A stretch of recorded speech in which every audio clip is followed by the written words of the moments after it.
Alright guys, welcome to another video from XF Motorsports. This is going to be part 2 of manual swapping the E55. So in part 1 we made these billet aluminum adapters that are going to enable us to mount a CDO9 transmission to this Mercedes engine.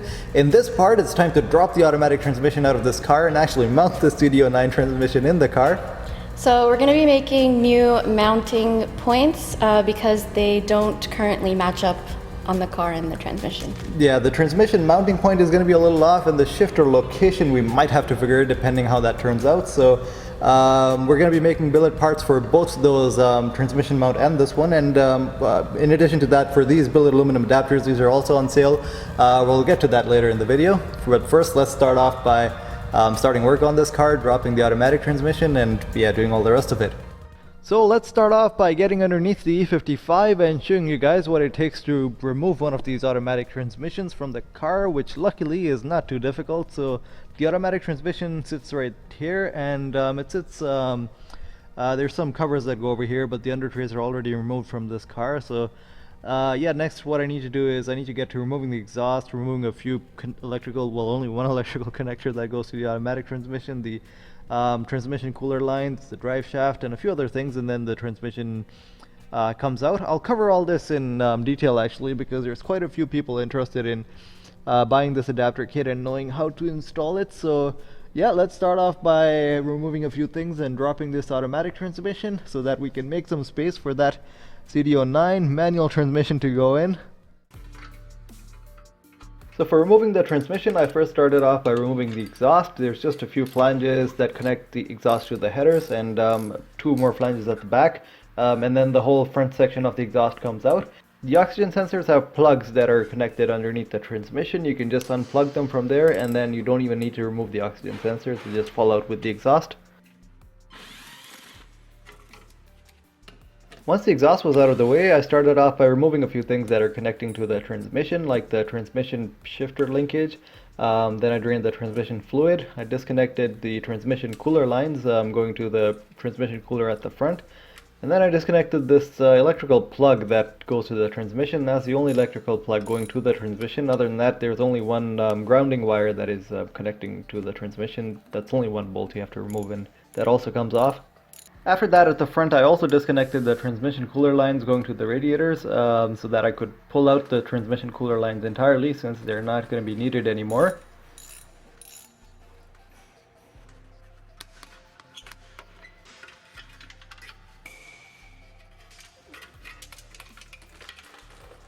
With all that out of the way, there's this plastic cover behind the engine oil pan that you pull up and then you remove, and this gives you access to the torque converter bolts, the bolts linking the flex plate to the torque converter. You would need to spin the engine to gain access to all 6 of these bolts, and yeah, you need to remove them to free the torque converter from the flex plate.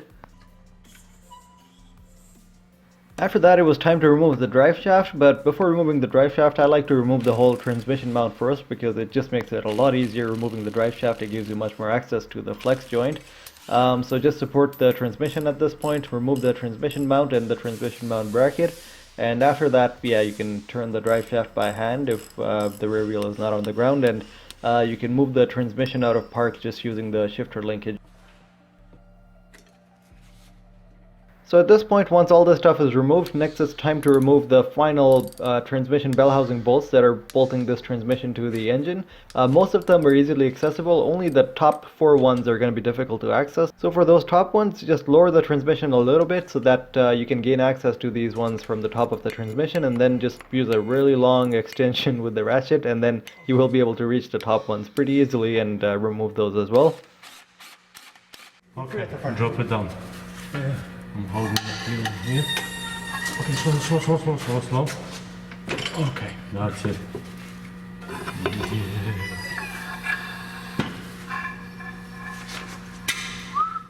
So here's a look at everything after the transmission is taken out of the car, and one thing I'm really surprised at is that this 05 E55 also has a newer bolt pattern that these flex plates came with, but I am going to be making adapters for both of them, for the older bolt pattern and the newer one, so whichever one you have, you would be able to buy an adapter that would work for it.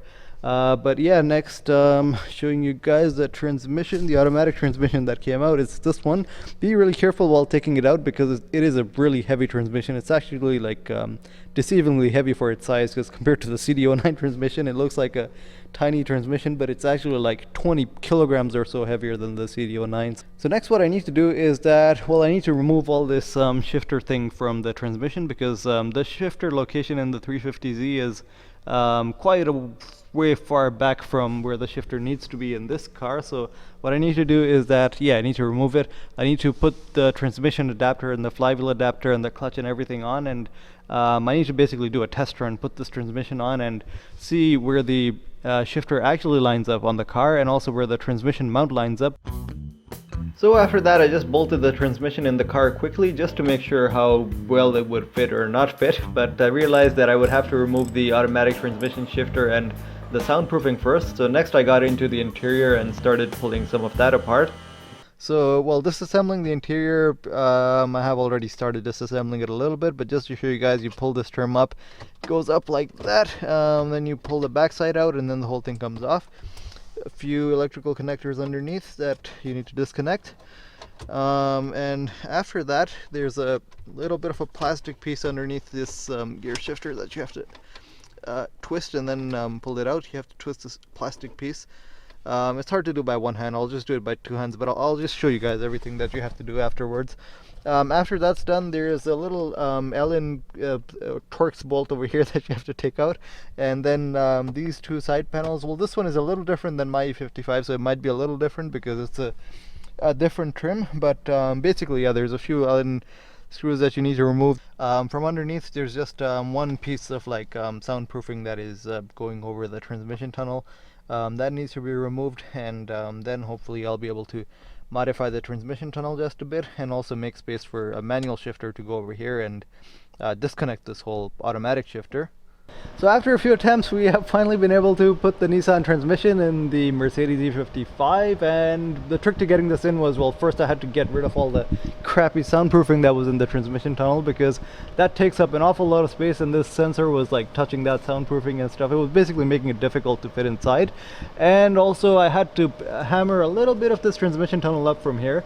I went a little too aggressive with the hammering, and I also hammered this part up, but I didn't have to hammer that because the only thing that was touching was just this little nut that comes off from the, it's a nut that where one of the bolts for the automatic transmission shifter goes, so it's not really even needed anymore. I could have just cut that off and that would have solved the whole issue. Once that's out of the way, there's enough space for the Nissan transmission to like perfectly fit into the transmission tunnel at its proper height and everything. And next, the part that we were on was actually making the transmission mount, so the transmission can be actually bolted on this transmission mount location. So we're going to be using the same mount that Mercedes used for the automatic transmission. We just have to find a way to bolt it up here to the Nissan transmission. So we are going to be oh, and one more thing that we've had to do to make this transmission fit. So this bracket on its actual location, it's actually sitting on these three holes over here, but we've actually had to move it back to these three holes. So basically the chassis already comes with a few extra holes that are plugged with these little plugs.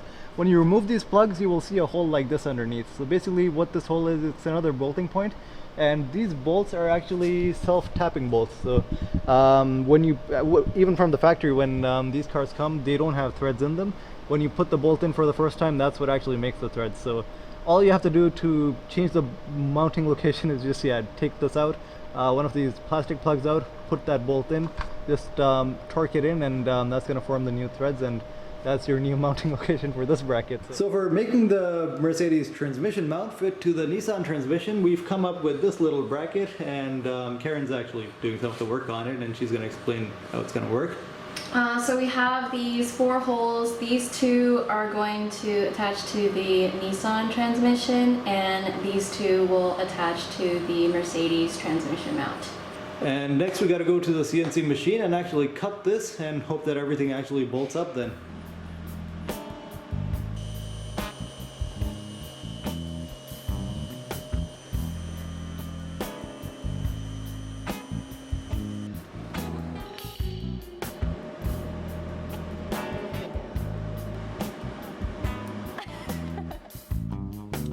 While Karen was busy making the bracket for the transmission mount, I got to work designing a solution for the shifter so the 350Z shifter could be bolted straight into the place where the automatic shifter goes in the Mercedes.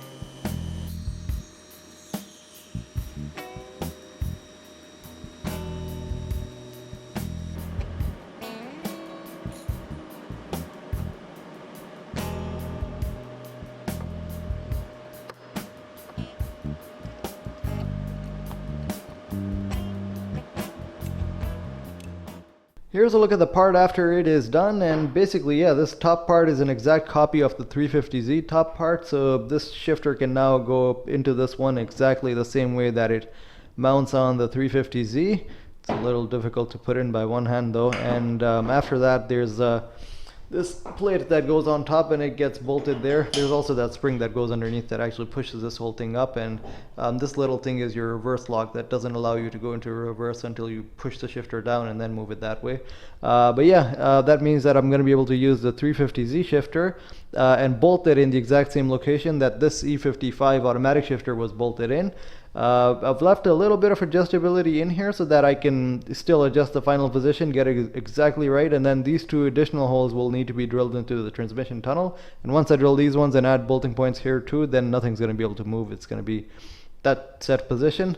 But the tricky part is that it's still going to be a little difficult to make this panel work with this thing, because in the automatic shifter it mainly just moves forwards and backwards. There's no side to side movement, but now in this one, since this shifter is also going to be moving side to side, this panel is not really wide enough to allow it to move that much. So I'm thinking, well, first I'll try to make everything line up the best I can with this thing so that it's centered to this. But later on, what I'm pretty sure what I'll need to do is that I'll need to cut this panel a little bit, make it a little bit larger from the sides so that, of course, you can shift the gears and make everything work. So now that all the billet parts are made, there's one last thing to do on the E55 to bolt everything together for the final time with the clutch and flywheel and everything. Or, well, actually, before I put the clutch and flywheel in, I do need to replace the rear main seal on this engine, because if you noticed before, there's quite a bit of oil leaking from the rear main seal on this car. That's one of the things that the customer told me to replace while I was in there. Probably a good excuse for him to change his whole automatic transmission while his rear main seal was leaking. But anyways, yeah, let's start off by replacing the rear main seal, then yeah, bolt the clutch and flywheel on, then this whole manual transmission, and then link it back to the shifter and see how well everything lines up.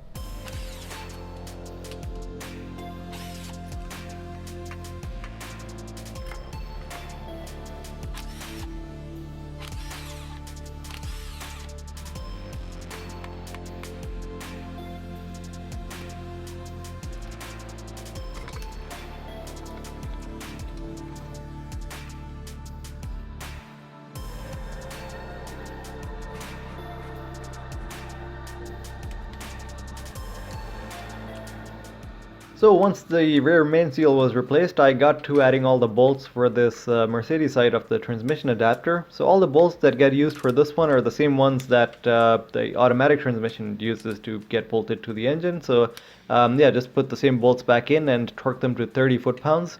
After that, it was time to put the flex plate back in, and while putting this back in, do not use the flex plate washer that goes on it, because this adapter is actually going to act as the washer as well. So yeah, just make sure not to add that, because otherwise your placement from the clutch will not work out exactly like it should with this adapter kit. The new bolts for the flex plate do come with a kit. Do not reuse the old ones, because these are stretch bolts. They might not work properly and they might fail if you use the old ones again. And after this, it's time to put the other part of the flywheel adapter on. This one goes on with these longer bolts that also come with the kit. Just make sure to put assembly lube on these ones before putting them in. And the torque spec for these ones is 58 foot-pounds. Okay, so now I've mounted the Mercedes side of the transmission adapter, and I've mounted the two flywheel adapters, and a couple of things to point out at this part. So while bolting this together, you will need to add these little bolts over here. These are the torque converter bolts that usually go into the torque converter, but all I've done is I've put some locking nuts on this side to just hold them in place. The reason for this is because if you don't have the torque converter bolted in place, all that's holding this flex plate together is these rivets.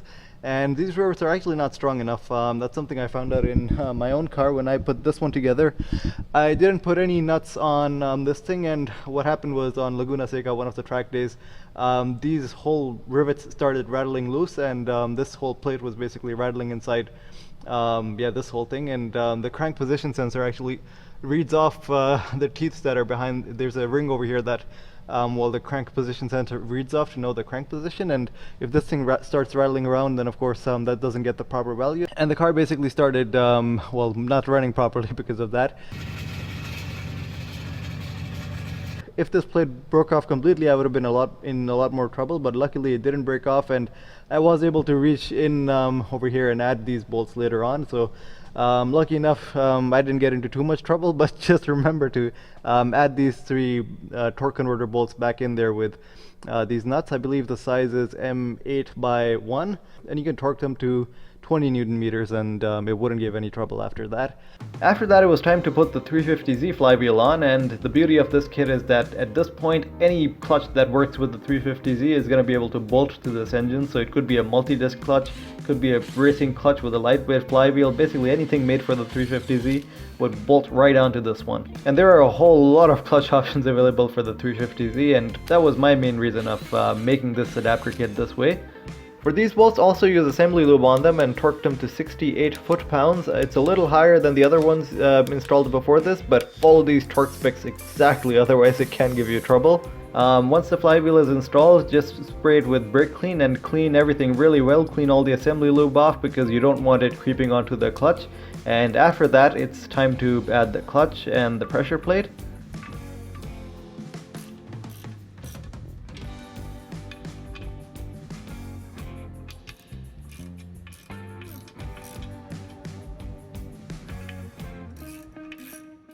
So now that the clutch and flywheel and everything is mounted in place and all the bolts are torqued, next it's time to get to the 350Z transmission, and this is the adapter plate that goes on the transmission. You're going to put this adapter plate on first with two alignment dowels that go in here, and they align this adapter to the transmission. Next, what you're going to be doing is, these are three M10 bolts that do come with the kit, and these bolts actually go into these three holes that are, you'll see the three holes that are marked 30 foot-pounds. So these holes, yeah, you have to put the bolts in first because these are the only three bolts that go in from this side of the transmission rather than the other side of the transmission. It's a really weird design, but yeah, you have to make sure you put these bolts in and torque them right now. Otherwise, once the transmission is on, you're not going to be able to torque them again. For all the rest of the bolts, they go in from the other side. Some of them are M12 bolts like this one that go in from here and yeah, fit in that way, and others are M10 bolts. The torque specs are right here. For the M12 it's 45 foot-pounds, for the M10 ones it's 30 foot-pounds. These torque specs are a little bit different than the 350Z torque specs just because the application is a little different, but make sure to follow these torque specs, not the 350Z ones, and everything is going to work okay.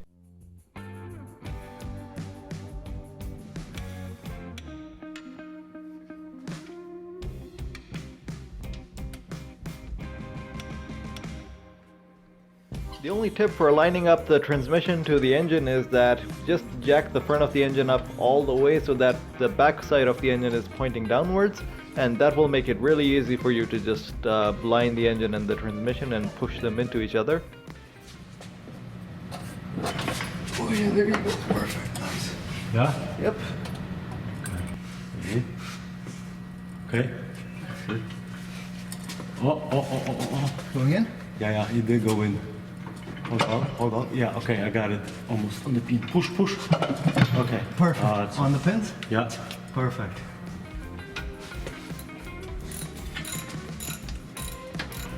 Everything fits like a glove. Yeah. Nice. For torquing all the bolts, use the same technique that was used while removing the automatic transmission. Just a torque wrench with a really long extension on it to reach the bolts at the top, and all the bolts with this adapter are going to be accessible with a torque wrench so that you can torque them to spec.